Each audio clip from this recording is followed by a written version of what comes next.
ہیں، عمرے کر رہی ہیں، ہمارے ساتھ سفروں میں جا رہی ہیں، اس کا ثواب ان کو اکیلے کو ملے گا، اس میں مجھے کچھ نہیں ملے گا۔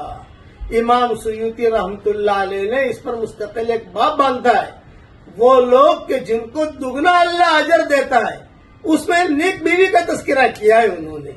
اس لیے نیک بیوی یہ بہت بڑا سرمایہ ہے، یہ ذہن میں رکھنا۔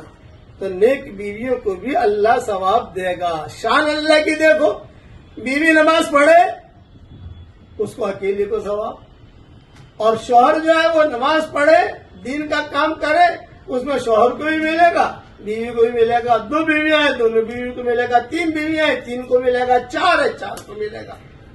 ذالک فضل اللہ یؤتیہ من یشاء، یہ اللہ کا فضل ہے، اللہ جس کو چاہے دے۔ اللہ تعالی ہم سب کو صحیح سمجھ عطا فرمائے، آمین۔